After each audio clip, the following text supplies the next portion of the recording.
बिस्मिल्लाहिर्रहमानिर्रहीम। आपकी मेज़बान समीना जावेद, असिस्टेंट एजुकेटर इतरा फॉर साउदर्न रीजन। आप तमाम नाजरीन को आगाही प्रोग्राम के इस अहम सेशन में वेलकम करती हूँ और उम्मीद करती हूँ कि इस प्रोग्राम से आप ज़्यादा से ज़्यादा इस्तिफ़ादा हासिल करेंगे। नाजरीन, अल्लाह ताला ने इंसानों को बहुत सी नेमतों के साथ साथ अक़ल की नेमत से भी नवाजा है ताकि वो इस कायनात की तख्लीक पर गौर कर सकें। लिहाजा इस्लाम में अक़ल के इस्तेमाल को बहुत ज़्यादा पजीराई हासिल है।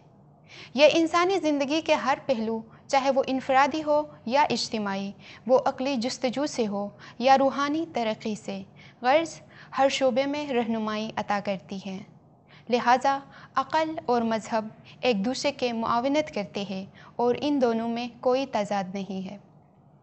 इसी मौजू को बेहतर अंदाज में समझने के लिए आज के इस आगाही सेशन में फ़ेथ एंड इंटेलेक्ट इन इस्लाम पर बात कर रहे हैं आताश सौजा। आताश सौजा एक तालीमी इदारे में लीड स्पेशल प्रोग्राम के फ़राइज़ अंजाम दे रहे हैं और करंटली बोस्टन यूनिवर्सिटी में इस्लामिक स्टडीज़ के डॉक्टरल स्टूडेंट भी हैं। आप ग्रेजुएट हैं AKU ISMC लंदन से with an MA degree in Muslim cultures. आपने MBA किया है IBA यूनिवर्सिटी कराची से। आइए इस मौजू को सुनते हैं। बिस्मिल्लाहिर्रहमानिर्रहीम। आज हम जिस मौजू पर बात करने जा रहे हैं उसके मुतल्लिक दुनिया भर में मुसलमानों को लेकर एक गलतफहमी पाई जाती है। कई लोगों का ये ख्याल है कि मुसलमानों के यहाँ सब कुछ उनकी रसूमात के अंदर है और उनकी रसूमात में या उनके दीन में अक्ल का कोई किरदार नहीं। और जैसा कि आज हम अपनी इस बातचीत के दौरान देखेंगे कि ऐसा बिल्कुल नहीं और एक ये बहुत बड़ी गलतफहमी है। लेकिन हम सोचें, ये बात सोचने के लायक है कि ये ख्याल क्यों किया जाता है। बहुत सारे फैक्ट्स एंड फिगर्स हैं जो इस ख्याल को, इस इम्प्रेशन को सपोर्ट करते हैं। अमेरिका का एक शहर बोस्टन जितनी नॉलेज प्रोड्यूस करता है वो अरब ममालिक के तमाम मुस्लिम मेजॉरिटी कंट्रीज से ज़्यादा है। अमेरिका का एक शहर। हम जब भी हर साल नाम सुनते हैं उन नोबल लॉरियट्स के जिन्होंने फ़िज़िक्स में, केमिस्ट्री में या किसी भी साइंस की फील्ड में कोई कारनामा अंजाम दिया है, कोई नई डिस्कवरी की है, शायद ही कभी ऐसा होता है कि कोई मुस्लिम कंट्री से, या कभी भी नहीं, उसका नाम आए। हाँ, पीस में या उन चीज़ों में नाम आता है कि लोगों ने मेहनत की और मुसलमानों के बीच में पीस कराया या दुनिया में कोई यूनिटी कराई। लेकिन जब हम देखते हैं कि साइंस की फील्ड में या इल्म की फील्ड में हमें ऐसा शायद ही कभी मिलता है कि किसी मुस्लिम साइंटिस्ट का नाम आज के ज़माने में इस कदर मशहूर हो कि दुनिया भर में लोग उसे जानते हों।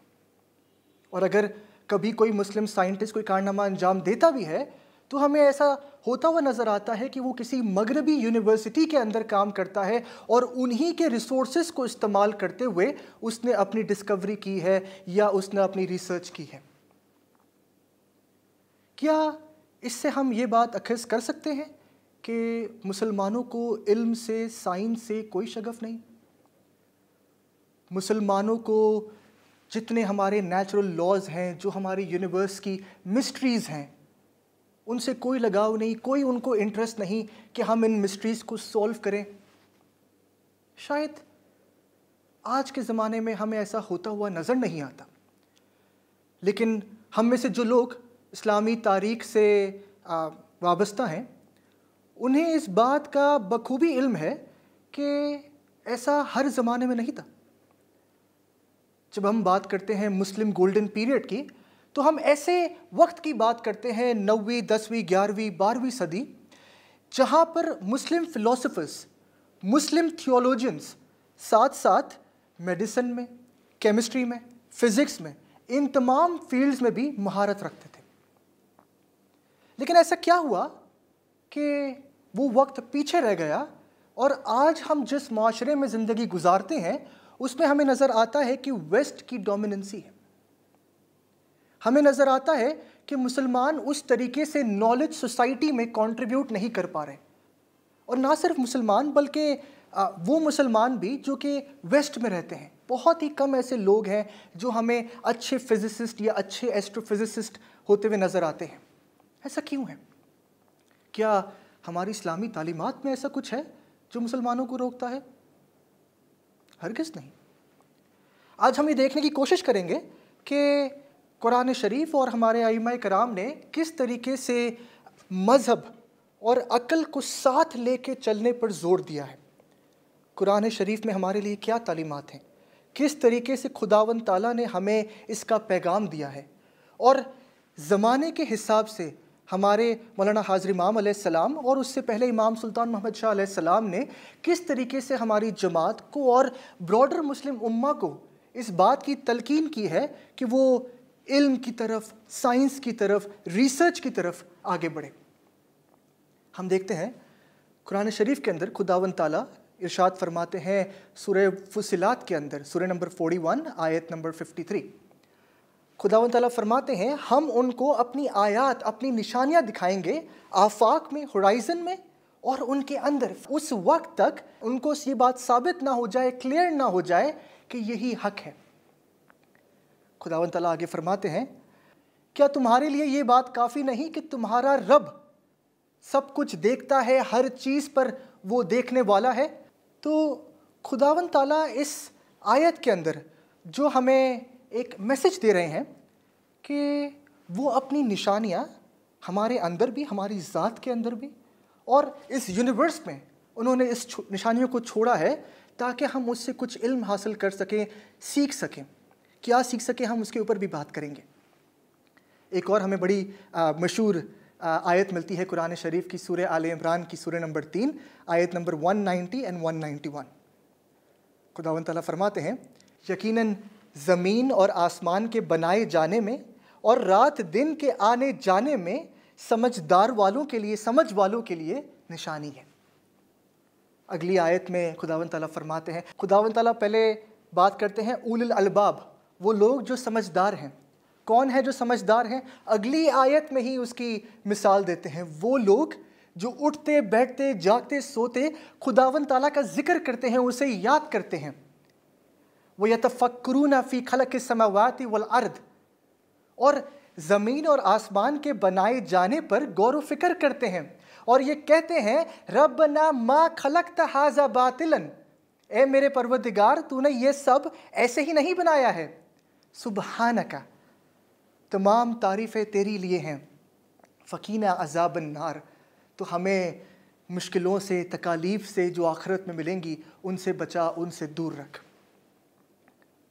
अब अगर हम उन दोनों आयत को, इन आयत पर गौर व फिक्र करें तो हमें ये बात नज़र आती है कि खुदावंद ताला, और अगर हम इन आयात के पिछली जो आयात हैं और इनके बाद वहाँ आने वाली जो आयात हैं, अगर इन पर भी गौर व फिक्र करें तो हमें ये बात नज़र आती है कि खुदावंद ताला उस ज़माने के लोगों से ख़ास तौर पे इरशाद फरमा रहे हैं कि अगर तुम ज़मीन आसमान को देखोगे, दिन रात के आने जाने को देखोगे, तो तुम्हें ये बात साबित हो जाएगी कि इन सब का कोई बनाने वाला है। ये सब कुछ ऐसे ही नहीं, मतलब खुदा हमसे रैशनली बात कर रहे हैं। वो हमसे कह रहे हैं कि हम ऑब्जर्व करें अपने आसपास। हमसे ये नहीं कहा जा रहा कि आंख बंद करके इस बात पर भरोसा कर लिया जाए, नहीं, हमसे कहा जा रहा है सोचें, गौर करें, समझें, और इंशाअल्लाह आपको ये सारी चीज़ें खुदा के रास्ते की तरफ लेके जाएंगी। एक बहुत मशहूर हम्द है जिसे नुसरत फ़तेह अली खान साहब ने गाया था, कोई तो है जो निज़ाम हस्ती चला रहा है, वही खुदा है, दिखाई भी जो न दे, नज़र भी जो आ रहा है, वही खुदा है। मुझे लगता है कि अगर हम उस हम्द को इस आयत के साथ पढ़ें तो ऐसा महसूस होता है कि जिसने भी वो हम्द लिखी है उसने इन आयात से अपनी इंस्पिरेशन हासिल की है। एक तरीके से उसने पोइट्री की फॉर्म में इन आयत को बयान किया है तमाम लोगों के लिए, आसान लफ्ज़ों में, उर्दू में, ताकि लोग समझ सकें। अगर हम आगे बढ़ें कि जब खुदावंद ताला ने हमें इतना गौर व फिक्र करने का, ऑब्ज़र्व करने का जब तलकीन की है, इरशाद फरमाया है, तो फिर क्या वजह है कि आज के ज़माने में हम ये काम नहीं करते। हमने कुरान शरीफ की सूरह बकरा की आयत नंबर 2 पे तो बहुत एम्फसाइज़ किया, अलिफ लाम मीम दालिकल किताबु ला रैब फीही हुद्दन लिलमुत्तकीन। सूरह बकरा की शुरू की 2 आयतों में खुदावंद ताला फरमाते हैं कि उस किताब के अंदर कोई शक नहीं, ला रैब फीही हुदन लिलमुत्तकीन। मुत्तकीन वो लोग जो हर वक्त खुदा को अपने वहम गुमान में रखते हैं, उसके बारे में सोचते हैं, उसको याद करते हैं। मुत्तकी के लिए इसमें हिदायत है। तो हमने किताब से तो बहुत कोशिश की इल्म हासिल करने की, लेकिन उसी खुदावंद ताला की किताब में अल फुरकान में खुदावंद ताला जब हमसे फरमाते हैं कि अपने आसपास की खलकत पर गौर व फिक्र करें, तो उस पर हम ज़रा भी नहीं सोचते। जैसे कि एक खुदा की आयत या उस आयत का कॉम्बिनेशन हमारे पास कुरान शरीफ की शक्ल में है, इसी तरीके से दूसरी हमारे पास आयत जैसे कि सूरह फुसिलात में खुदावंद ताला ने फरमाया, हमें उसकी खलकत में नज़र आती है। उसकी निशानियों के ज़रिए हम बेहतर तौर पर खुदावंद ताला और उसकी ज़ात को समझ सकते हैं, एप्रिशिएट कर सकते हैं। लेकिन फिर भी हम आज के ज़माने में करते हुए नज़र नहीं आते। और ऐसे लोगों के लिए जो खुदावंद ताला की इन आयात पर गौर व फिक्र नहीं करते, उनके लिए खुदावंद ताला क्या फरमाते हैं? सूरह अनफाल सूरह नंबर 8 की आयत नंबर 22 में खुदावंद ताला का इरशाद, यकीनन खुदा के नज़दीक सबसे ज़्यादा बदतरीन मखलूक वो है जो जानते हुए भी गूंगे और बहरे बन जाते हैं और सोचते नहीं, अपनी अक्ल नहीं दौड़ाते। क्या जानते हुए भी? किन लोगों की बात हो रही है जिनके लिए खुदावंद ताला फरमाते हैं कि वो जानते हुए भी गूंगे और बहरे हो जाते हैं, देखते नहीं हैं, सुनते नहीं हैं। क्या नहीं सुनते? वो निशानियां खुदावंद ताला की जो कि उसने दुनिया में हर कोने कोने में, हर जर्रे में हमारे लिए छोड़ी हैं। खुदा की वो तारीफ जो कि दूसरे लोग, और तारीफ का मतलब सिर्फ हमदो सना नहीं, बल्कि उसकी खलकत को बेहतर तौर पर समझना और उसको एप्रिशिएट करना। जब खुदा ने कहा है कि रात दिन के आने जाने में निशानियां हैं, ज़मीन और आसमान के बनाए जाने में निशानियां हैं, तो खुदा की तरफ से हमारे पास ये इरशाद है, ये तलकीन है कि हम इस यूनिवर्स पर गौर करें, इसकी मिस्ट्रीज़ पर सर्च करें, रिसर्च करें और जाने कि दुनिया कैसे बनाई गई। पानी से लेकर ज़मीन तक तमाम जानवर, तमाम चरिंद परिंद, इंसान, हम इस शक्ल में कैसे आए। लेकिन आज अनफॉर्चुनेटली, बदकिस्मती से हम देखते हैं कि अगर हम कोई एक साइंटिफिक थ्योरी किसी, ऐसा हर जगह नहीं, हम ये तमाम मुसलमानों के लिए नहीं कह सकते, लेकिन बहुत से लोग हमें ऐसे सोचते हुए, इस तरीके से बात करते हुए मिलते हैं कि जब उनके सामने कोई साइंटिफिक थ्योरी प्रेजेंट की जाए तो वो ये कहते हैं कि ये तो एक थ्योरी है, बगैर इस बात को समझे कि फ़िज़िक्स में थ्योरी के क्या मायने हैं, साइंस किस तरीके से नॉलेज को प्रोड्यूस करती है। इस बात को सोचे समझे बगैर, उस फील्ड में हुए बगैर, साइंस की 2 किताबें पढ़े बगैर हम जजमेंट देते हैं कि ये तो एक थ्योरी है, और नहीं, हम तो ये मानते हैं, हमारा अकीदा ये कहता है। क्यों आज हम उन लोगों की बात जो हमारे मुस्लिम थियोलॉजियंस, मुस्लिम फ़िलासफ़र्स 10वीं, 11वीं, 12वीं सदी में आए, उनकी बात को लेके बैठे? क्यों हम आगे बढ़ने को तैयार नहीं? इसका हरगिज़ मकसद नहीं कि हम ये कहें कि जो कुछ हमारे मुस्लिम स्कॉलर्स ने पहले किया वो कोई काम का नहीं। अगर हम देखें तो हमें तारीख बताती है कि यूरोप ने 17-18 सेंचुरी में जितनी साइंटिफिक डेवलपमेंट्स की, उन्होंने उसका एक बहुत बड़ा मवाद अरबी स्कॉलर्स की किताबों को ट्रांसलेट करके उनकी अपनी ज़बानों में उनसे सीख के किया।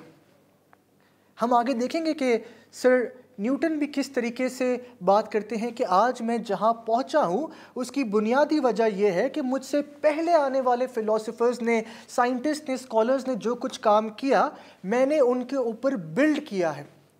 तो मेरे लिए ये काम आसान था कि मैं उनसे आगे देख सकूं, दूर देख सकूं, उनसे ज़्यादा वुसअत से बात कर सकूं। जो हमारे पास टेक्नोलॉजी आज मौजूद है, जिस तरह की रिसर्च आज पॉसिबल है, आज से 100 साल पहले वो मुमकिन नहीं थी। तो बहुत ज़रूरी है कि हम ये इम्प्रेशन हरगिज़ ना दें, बल्कि एप्रिशिएट करें कि खुदावंद ताला ने जो हमें ये अकल अता की है, इसका बुनियादी मकसद खुदा की खलकत को बेहतर तौर पे समझना है। और उसी के ज़रिए हम इस बात को समझ पाएंगे कि हम इस दुनिया में क्यों भेजे गए हैं, मेरे होने का क्या मकसद है, मेरी ज़िंदगी का में क्या मीनिंग है, क्यों मैं यहाँ पर मेहनत करूँ, अच्छे काम करूँ और ये सारी जदोजहद करूँ, क्या वजह है इसके पीछे। जब तक अक्ल इस्तेमाल नहीं करेंगे, खुदा की दी हुई सबसे बड़ी नेमत, अगर इस नेमत को ही इस्तेमाल नहीं किया तो फिर शायद उसको पहचानने से भी हम कासिर रहेंगे। हम देखते हैं कि हमारे आइमाए कराम ने किस तरीके से इस मौजू पर बातचीत की है। इमाम सुल्तान मोहम्मद शाह अलैहिस्सलाम अपनी एक किताब जिसमें मुख्तलिफ़ लेक्चर्स को कंबाइन किया गया, मुख्तलिफ़ एक्सट्रैक्ट्स को कंबाइन किया गया, message to the world of Islam में इमाम सुल्तान मोहम्मद शाह अलैहिस्सलाम एक सवाल पूछते हैं कि व्हाट हैव वी फॉरगॉटन इन इस्लाम, क्या वजह है। आज से 70-80 साल पहले, 90 साल पहले भी यही परेशानी थी मुसलमानों की कि वो पस्ती का शिकार थे। मुस्लिम कंट्रीज़ में डेवलपमेंट के इश्यूज़ थे, नॉलेज प्रोड्यूस नहीं की जा रही थी। उस वक्त भी वेस्ट डोमिनेंट पोजीशन में था और 70-80-100 साल बाद भी वही हालत है। तो इमाम अलैहिस्सलाम ये सवाल करते हैं कि हम इस्लाम में क्या फरामोश कर चुके हैं, ऐसी क्या चीज़ है जो कि मुसलमानों के यहाँ नहीं पाई जाती। तो इमाम अलैहिस्सलाम फरमाते हैं कि 17वीं सदी के आखिर में, 18वीं सदी के आगाज़ में जब हम देखते हैं कि यूरोपियन थॉट का एक उरूज आया, उन्होंने फ़िलासफ़ी, साइंस, एस्ट्रोनॉमी, फ़िज़िक्स, इन सारी फील्ड में वो अचीवमेंट्स की जिनकी कोई प्रेसिडेंस नहीं थी। तो इमाम अलैहिस्सलाम इस सवाल करते हैं कि जब वो इतनी ऊंचाई पर पहुँचे तो उस वक्त मुस्लिम मुआशरों में ऐसा क्या हो रहा था जो यूरोपियन कंट्री से मुख्तलिफ था। तो हम खुद जवाब देते हैं कि हम देखें ऑटोमन एम्पायर के अंदर मुसलमान सब नमाजी थे, अपनी रसूमात को दिल से सर अंजाम देते थे। ऐसा ही साउथ एशिया में भी था, ऐसा ही ईरान में भी था। लेकिन एक चीज़ जो मुसलमान फरामोश कर बैठे, वो इमाम फरमाते हैं, because we forgot the law and order of nature to which the Quran refers as proof of God's existence and we went against God's natural law. खुदा की जो खलकत है, उसके बनाए हुए जो नेचुरल कानून है, हमने उन पर गौर व फिक्र करना छोड़ दिया, हमने उन पर रिसर्च करना छोड़ दी, उनको समझने की कोशिश से हम हाथ धो बैठे। और इमाम फरमाते हैं, this alone and this has led to the disastrous consequences that we have scene.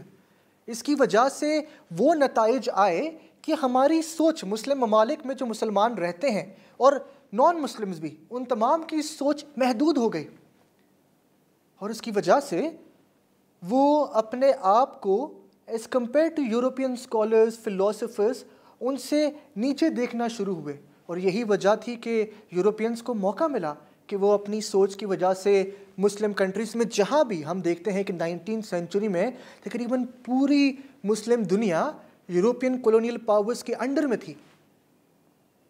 उसकी एक वजह उनकी सोच थी कि उन्होंने सोचा अपनी सोच की वजह से, हालांकि जितना भी हम कहें कि इस सोच में कुछ गलती है, लेकिन उन्होंने सोचा कि हमने इतनी तरक्की की है तो जो कौमें हमसे पीछे हैं, हम जाके उनको एक्सप्लॉइट करें या उनको उनके हिसाब से ऊपर लाने की कोशिश करें। लेकिन एक्चुअल में ऐसा हो नहीं रहा था। तो इमाम अलैहिस्सलाम हमें खुद फरमाते हैं कि हमने सोचना छोड़ दिया। और 100 साल पहले की इमाम जिक्र करते हैं कि उस ज़माने से हमारे यही मुश्किलात हैं और आज के ज़माने में भी हम इन्हीं मुश्किलात को देखते हैं। मौलाना हाज़िर इमाम अलैहिस्सलाम ने आगा खान यूनिवर्सिटी की इनॉग्रेशन स्पीच में 1985 में नवंबर में जब स्पीच थी तो वो भी यही कुछ बात करते हुए नज़र आते हैं। इमाम फरमाते हैं, द डिवाइन इंटेलेक्ट अक्ल कुल both transcends and inform human intellect. अक्ल कुल, जो खुदा की कुल कायनात है, कुल अकल है, वो एक तरीके से हमारे साथ भी है, हमें सपोर्ट भी करती है और हमारी समझ से बालातर भी है। और इमाम हम में से कई लोगों ने इस स्पीच को डिटेल में पढ़ा होगा। इमाम फरमाते हैं, द मैन ऑफ फेथ, वो रिलीजियस लोग, वो दीनी अशखास who fails to pursue intellectual search is likely to have only a limited comprehension of Allah's creation. अगर हम गौर व फिक्र नहीं करेंगे तो हम खुदा की खलकत का बहुत महदूद हिस्सा समझ पाएंगे और ये हमें खुदा को समझने में, उसके करीब आने से रोकेगी। इमाम फरमाते हैं, indeed it is man's intellect that enables him to expand his vision of that creation. हमारी अकल ही है जो हमें खुदा की खलकत को बेहतर तौर पर समझने में हमारी मदद करती है। और इमाम फरमाते हैं, there was not then, ना उस वक्त, and is not now, ना अब के ज़माने में, any conflict, कोई तज़ाद नहीं, between intellectual attainment and the faith of Islam. इल्म हासिल करने में, गौर व फिक्र करने में, रिसर्च करने में, चाहे वो साइंस की फील्ड में हो या किसी और फील्ड में, और हमारे मज़हब में। कुछ लोगों का ख्याल है कि अगर हम फिज़िक्स को ज़्यादा पढ़ेंगे, साइंस को ज़्यादा पढ़ेंगे तो हमारा ईमान में सवाल खड़े हो जाएंगे, इसलिए हम उससे इंगेज नहीं करते। एक तरफ हम कहते हैं कि खुदावंद ताला की किताब, खुदावंद ताला की हिदायत, इमाम ज़मान की हमारे लिए तालीम हर ज़माने के लिए है ता क़यामत, और दूसरी तरफ हम अपने मज़हब को इतना कमज़ोर समझते हैं कि साइंसी रिसर्च से वो शायद गलत साबित हो जाए। ये बात तो सिर्फ यही बताती है कि हमारे मज़हब के मुतल्लिक समझ महदूद है, खुदा की कुदरत नहीं, ना हमारे मज़हब की इफ़ेक्टिविटी। तो ये बहुत ज़रूरी है कि हम इस खौफ को, इस डर को अपने से दूर रखें और पूरी नेक नियति के साथ खुदा की कुदरत पे रिसर्च करें। साइंस और बाकी जितने शोबे हैं इल्म के, उन तमाम में रिसर्च करें। सिर्फ रिलीजन या फिर हमारी मजहबी किताबें, वो तो ज़रूरी है समझना ताकि हम खुदा की गाइडेंस को समझ सकें, लेकिन उसी गाइडेंस पे खुदावंद ताला ने इरशाद फरमाया है कि इससे आगे बढ़ो, और भी निशानियां हैं मेरी, उनको भी तलाश करो, उनको भी समझो, उनको भी खोजो। तो ये बहुत ज़रूरी है कि हम इस तरीके से इस बात को अप्रिशिएट करें। हम में से कुछ लोगों को इस बात का इल्म होगा कि पिछले महीने अक्टूबर के आखिरी हफ्ते में द स्माइली टीवी ने एक नई सीरीज़ स्टार्ट की है जिसे हम कहते हैं साइंस एंड टेक्नोलॉजी अनलीश्ड। इस सीरीज़ के अंदर हमारी ग्लोबल जमात में जितने भी स्कॉलर्स, साइंटिस्ट जो साइंस की किसी भी फील्ड में एक्स्ट्रा ऑर्डिनरी काम कर रहे हैं, उनके बारे में, उनकी रिसर्च, उनकी स्ट्रगल, उनकी इंस्पिरेशन को जमात के सामने स्माइली टीवी के ज़रिए रखा जाता है। बेहतरीन अपॉर्चुनिटी है कि हम उनसे इंस्पिरेशन हासिल करें। अगर एक तरीका खुदा को समझने का इल्मी बहस व मुबाहिसा है, कुरान शरीफ की तिलावत है, तो दूसरा तरीका खुदा की खलकत को समझना है, उसको अप्रिशिएट करना है। और ये उसी वक्त होगा जब हम साइंस की जितनी नॉलेज है उसको हासिल करें और उसको हासिल करने के बाद उसको बिल्ड ऑन करने की कोशिश करें। मैंने जिक्र किया था इमाम अलैहिस्सलाम मौलाना हाज़िर इमाम की एक स्पीच का। हमने पहले देखा आगा खान यूनिवर्सिटी की इनॉग्रेशन की स्पीच जो 85 में आई, उससे 2 साल पहले तकरीबन 2.5 साल पहले मार्च 83 के अंदर जब आगा खान यूनिवर्सिटी का चार्टर साइन किया गया, तब मौलाना हाज़िर इमाम ने एक और स्पीच डिलीवर की थी। और उस स्पीच में मौलाना हाज़िर इमाम बहुत इंपॉर्टेंट एक पॉइंट शेयर करते हैं कि in Islamic belief knowledge is twofold. हमारे इस्लामी अकायद के हिसाब से नॉलेज, इल्म दो तरीके से हासिल किया जा सकता है. There is that revealed through the holy prophet सल्लल्लाहु अलैहि वसल्लम and that which man discovers by virtue of his own intellect. एक वो है जो हम नबी करीम सल्लल्लाहु अलैहि वसल्लम की तालीमात के ज़रिए, कुरान शरीफ के ज़रिए, हदीस मुबारका के ज़रिए हासिल कर सकते हैं. और दूसरा कि जो खुदावंद ताला ने हमें ये अक्ल फराहम की है, उस अक्ल को इस्तेमाल करते हुए हम हासिल कर सकते हैं. Nor do these two involve any contradiction, provided man remembers that his own mind itself the creation of God. इन दोनों में कोई तजाद नहीं. वो इल्म जो नबी करीम सल्लल्लाहु अलैहि वसल्लम की तरफ से हमें मिलता है और वो जो हमारे दिमाग से हम खुद सोच सकते हैं, जो खुदा की नेमत के ज़रिए हमें हासिल होता है, इन दोनों में कोई तजाद नहीं. लेकिन इमाम फरमाते हैं उस वक्त जब हम ये ख्याल कर कर बैठें कि ये दोनों, हमारी जो अक्ल है ये भी खुदा की तरफ से एक नेमत है, और इस नेमत की वजह से ही तमाम इंसानियत ने शुरू से लेकर आज तक, हमारे ज़माने तक जितनी डिस्कवरीज की है, जितनी इन्वेंशन की है, ये उसी का नतीजा है. और उसके बगैर ये सब कुछ मुमकिन नहीं होता. तो हम अपने दूसरे पॉइंट की तरफ बढ़ते हैं इसके साथ, कि जहाँ एक तरफ वो लोग हैं जो साइंस की तरफ अटेंशन नहीं देते और सिर्फ अपनी मजहबी रसूमात को ही अपनी दुनिया बना बैठे हैं और खुदा की बाकी निशानियों को छोड़ बैठे हैं, तो दूसरी तरफ वो लोग भी हैं जिनका ये ख्याल है कि साइंस ने बहुत तरक्की की है और इंसानी अक्ल काफ़ी है इस सब को समझने के लिए, और जो कुछ है ये ज़ाहिरी दुनिया है, इसके अलावा कुछ नहीं.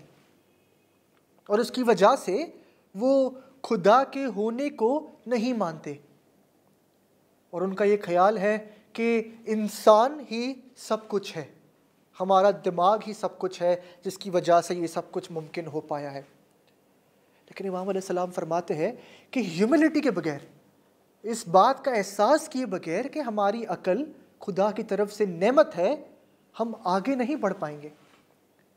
क्यों नहीं बढ़ पाएंगे? सबसे पहला सबूत इस बात का ये है कि एक इंसान की सोच महदूद है. अगर मेरे पास या किसी भी साइंटिस्ट के पास पहले अशरों के, पहले ज़माने के स्कॉलर्स की लिखी हुई किताबें नहीं होती, उनका इल्म नहीं होता, तो मैं उसके ऊपर बिल्ड अपॉन नहीं कर पाता. मैं भी वही बात कर रहा होता जो उस ज़माने में उन्होंने की थी. अंग्रेज़ी में हम कहते हैं री इन्वेंटिंग द व्हील. मैं कभी व्हील को इम्प्रूव नहीं कर पाता, और जो पहली मर्तबा व्हील बनाया गया था, अगर वो शेयर नहीं किया जाता दुनिया भर के लोगों से, तो हर गांव में, हर शहर में लोग अपने तरीके से ही उस टायर को, उस व्हील को फिर से बना रहे होते और वक्त ज़ाया कर रहे होते. हम कभी दूसरी अहम चीज़ों की तरफ नहीं बढ़ पाते. लेकिन ये सब कैसे मुमकिन हुआ? जब किसी ने कोई आइडिया दिया, दूसरे ने कहा कि नहीं, मैं इसके अलग तरीके से सोचता हूँ, मैं आपकी बात से सहमत नहीं हूँ. उसने अपना आइडिया दिया. सोच विचार से, डिबेट से, डिसएग्रीमेंट से हम यहाँ तक पहुँचे हैं कि हमारे पास इतनी ग्रैंड फिलॉसफी है, साइंस का इतना बड़ा खजाना है हमारे पास उसके इल्म का. तो ये किसी भी एक शख्स के लिए या एक ज़माने की कौम के लिए उनकी सलाहियत से बालातर है ये बात. ये कंटिन्यूस प्रोसेस है और हमें इस बात को अप्रिशिएट करना बहुत ज़रूरी है कि जब हम कहते हैं ये कंटिन्यूस प्रोसेस है, तो इसी तरीके से खुदा की खलकत भी कंटिन्यूस है, द प्रोसेस ऑफ क्रिएशन. और यही बात इमाम अलैहिस्सलाम अपने इस स्पीच में कहते हैं. इमाम फरमाते हैं, Indeed one strength of Islam has always lane in its belief that creation is not static but continuous. एक अकीदा हमारा ये भी है कि ऐसा नहीं कि खलकत एक बार होकर रुक गई, बल्कि कंटिन्यूसली होती जा रही है. That through scientific and other endeavors, God has opened and continues to open new windows for us to see the marvels of His creation. खुदा ने अपनी खलकत के ज़रिए जो कि कंटिन्यूस है, हमारे लिए मुसलसल तौर पे वो खिड़कियाँ, वो विंडोज़ खोली हैं जिनसे हम उसको देख पाते हैं, उसकी निशानियों को, उसको समझ पाते हैं और उसकी ज़ात को बेहतर तौर पर अप्रिशिएट कर पाते हैं। और इसी स्पीच में इमाम अलैहिस्सलाम ने न्यूटन का जिक्र किया था, जब न्यूटन ने कहा कि whatever I have done, it is because of my predecessors, because I stood on their shoulders, क्योंकि मैं उनके दिए हुए इल्म को इस्तेमाल करते हुए, इंग्लिश में कहते हैं stood on their shoulders, Urdu में तो ये मुहावरा नहीं बनता, लेकिन उनको इस्तेमाल करते हुए मैंने अपना इल्म आपके सामने रखा है। वो भी ये नहीं कहता, हालांकि दुनिया में शायद बहुत ही कम साइंटिस्ट हैं कि जिनके नाम हर किसी को उन्होंने एटलीस्ट सुने होते हैं, उनमें से आइंस्टाइन, न्यूटन चंद लोग हैं। तो न्यूटन भी ये नहीं कहता कि मुझे सब कुछ मालूम है या सब कुछ मैंने खुद किया है मेरी अक्ल की वजह से, नहीं। वो ये बात अप्रिशिएट करता है कि ये भी एक कंटिन्यूस प्रोसेस है।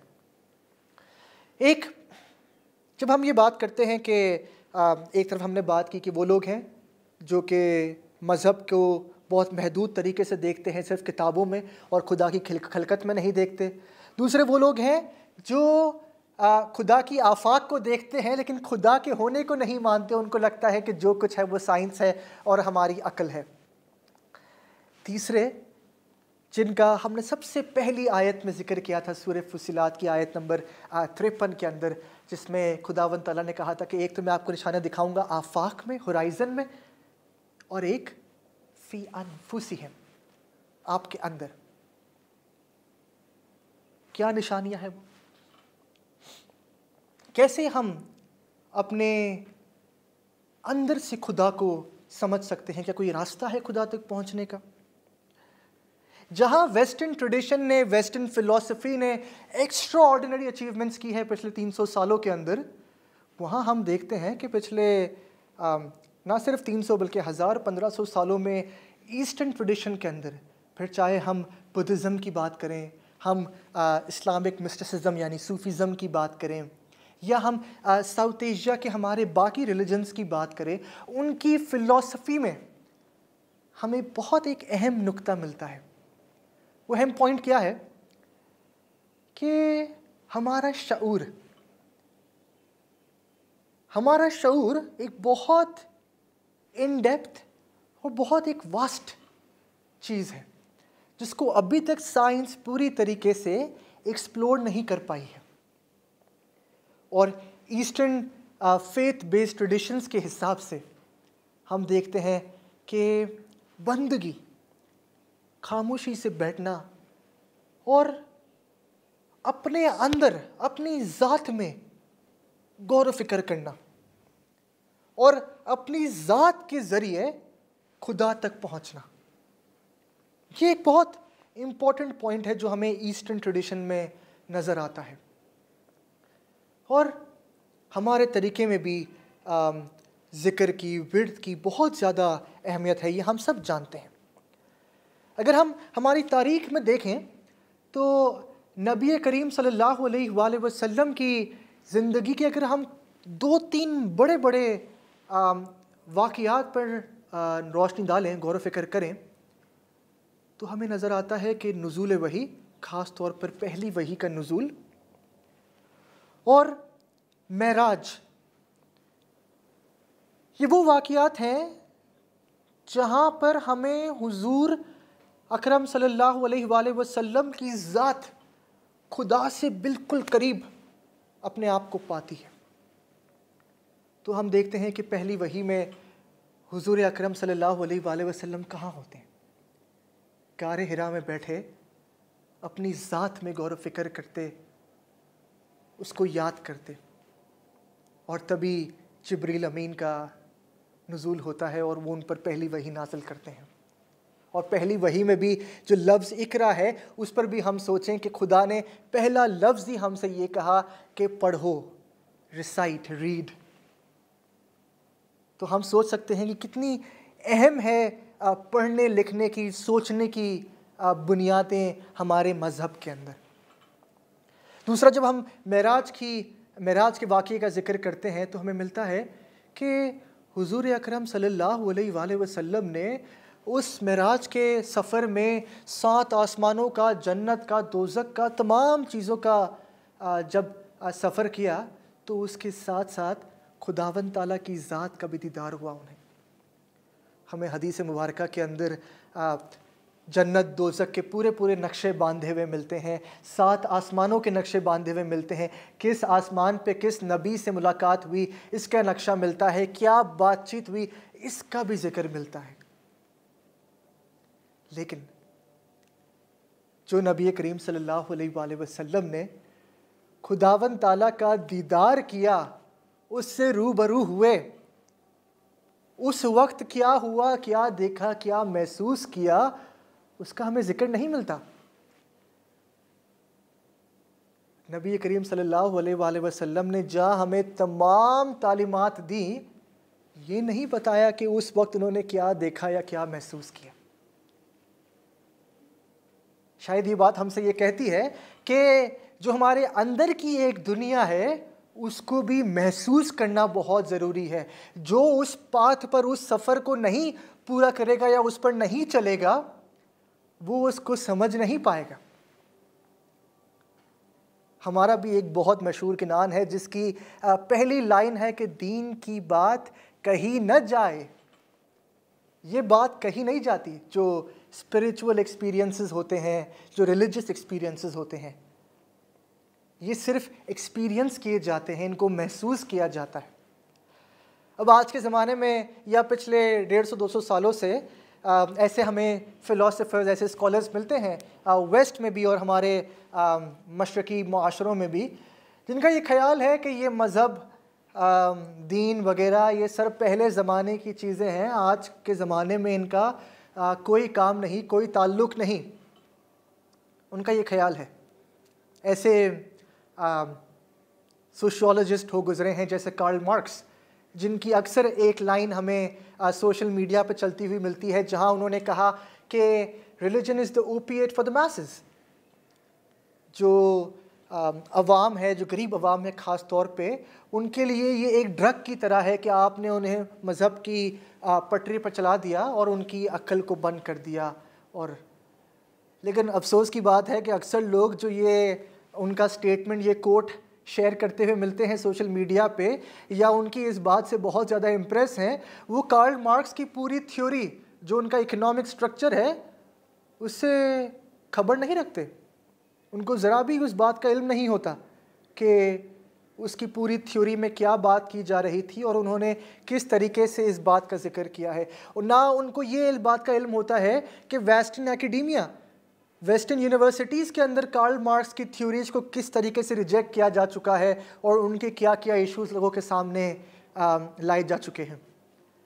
ऐसे ही एक और बड़े मशहूर स्कॉलर हो गुजरे हैं जिनका ये कहना था कि माशरा जब लोगों को कंट्रोल करना चाहता है तो वो अपने रूल्स एंड रेगुलेशन मज़हब की सूरत में उनके सामने पेश करता है, और ये मज़हब वगैरह कोई इनमें असलियत नहीं, कोई एसेंस नहीं, ये सिर्फ लोगों को कंट्रोल करने का तरीका है।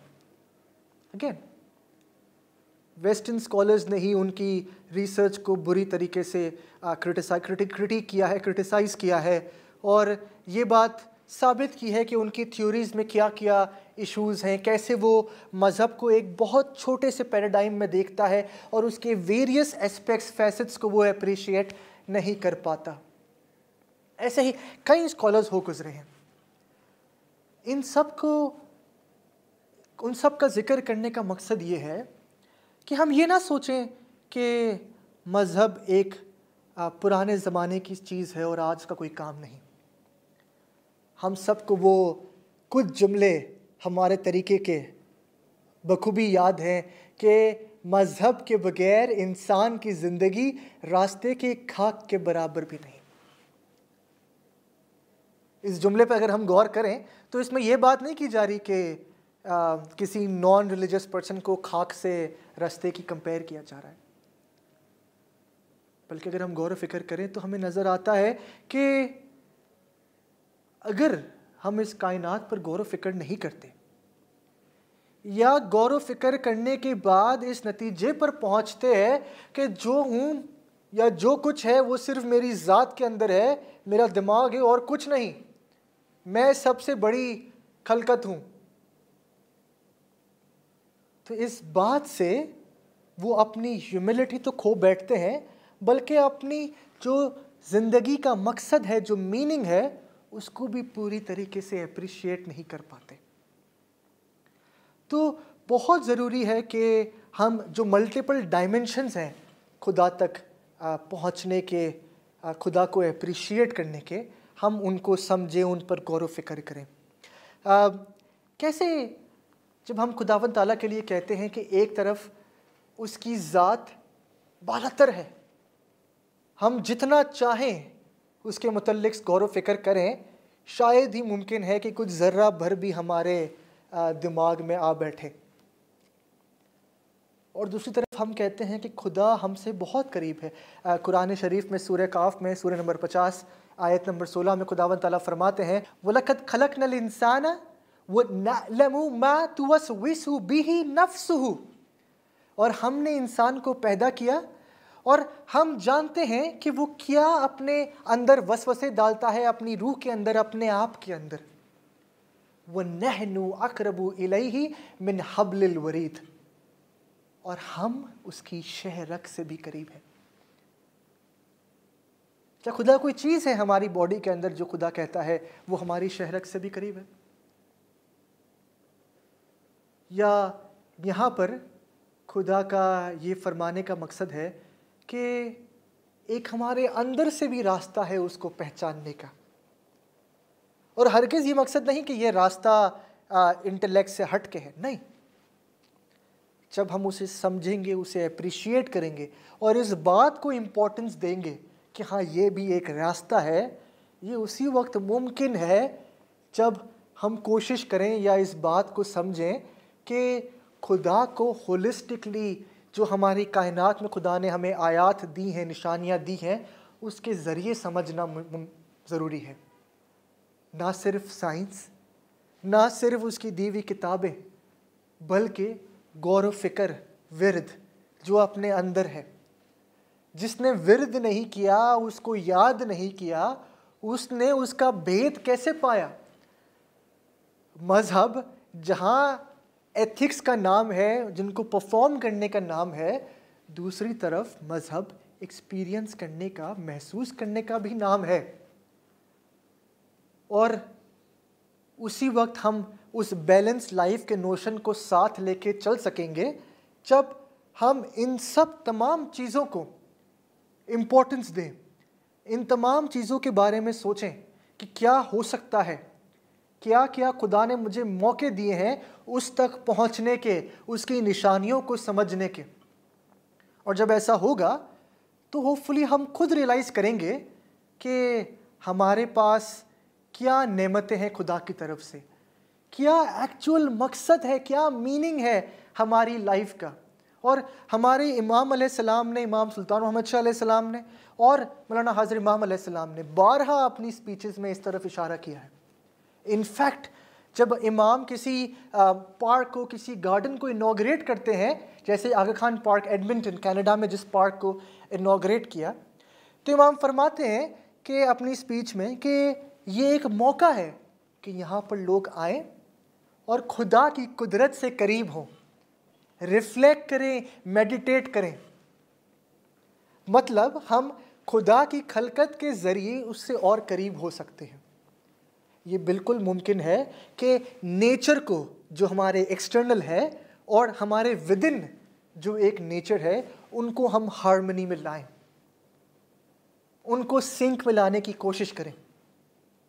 और ये उसी वक्त मुमकिन होगा जब हम इन तमाम चीज़ों को इक्वल इम्पोर्टेंस दें, और तभी हमारी सोसाइटी डेवलप होगी। एक हमने बात की थी सूरह आले इमरान की, बिल्कुल सूरह आले इमरान की जब हमने बात की तो खुदावंद ताला उसमें एक आखिरी बात में ज़िक्र करते हैं कि हम उनसे दुआ करते हैं कि हमें दोज़ख की आग से बचा।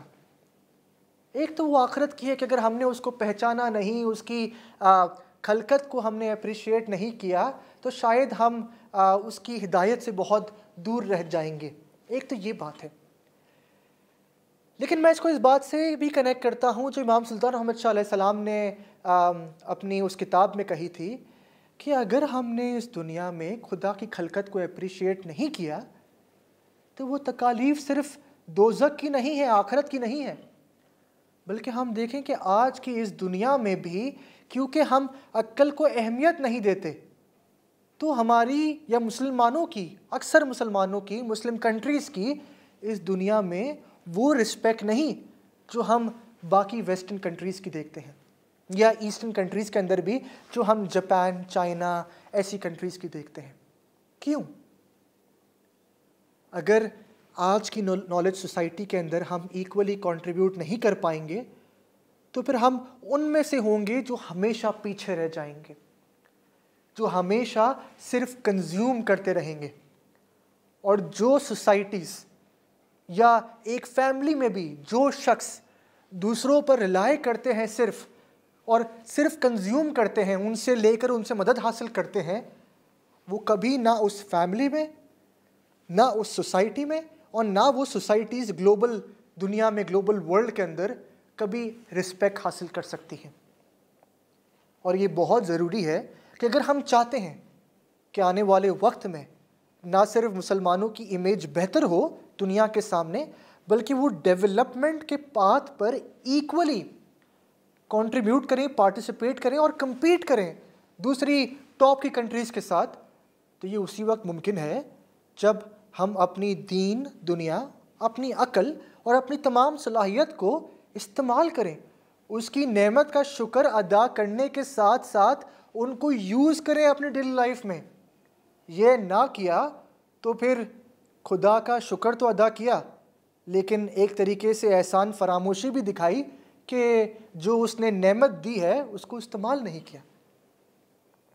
आई थिंक ये हम सब के लिए मौका है कि हम सब इंडिविजुअल कैपेसिटीज़ में और एज ए कम्युनिटी किस तरीके से इमाम अलैहिस्सलाम की विज़न, जो वो कहीं बरसों से नॉलेज सोसाइटी की बात करते हुए आ रहे हैं, उनमें कंट्रीब्यूट कर सकते हैं, इमाम के विज़न का हिस्सा बन सकते हैं और वहाँ तक पहुँच सकते हैं जहाँ जब इमाम की नज़र अपनी जमात की तरफ पड़े तो उन्हें वो खुशी हो कि हाँ, मेरी जमात आज ग्लोबली साइंस के अंदर एक बहुत अहम किरदार अदा कर रही है। इसके साथ साथ मेरी जमात अपने ट्रेडिशन को, अपनी रिवायात को, अपने मज़हब को भी साथ, अपनी वैल्यूज़ को भी साथ लेके चलती है। जब ये होगा तो हमारे इमाम के लिए भी खुशी का हम बायस बनेंगे और खुदा भी हमें दुनिया और आखिरत में कामयाबी अता करेगा। बहुत बहुत शुक्रिया आप तमाम का। कोई काबिल हो तो हम शान कहीं देते हैं, ढूंढने वालों को दुनिया भी नहीं देते हैं। बहुत शुक्रिया आताश सौजा, आपने इस मौजू को बहुत ही खूबसूरती से समेटा। और शुक्रिया आप तमाम नाजरीन का जिन्होंने इस प्रोग्राम में शिरकत की और अपने इल्म में इजाफ़ा किया। अगर आप प्रोग्राम के हवाले से मज़ीद फ़ीडबैक देना चाहते हैं तो डिस्क्रिप्शन बॉक्स में लिंक पर जाकर आप अपना फ़ीडबैक हमें दे सकते हैं। अपना ख्याल रखिएगा। अल्लाह हाफ़िज़।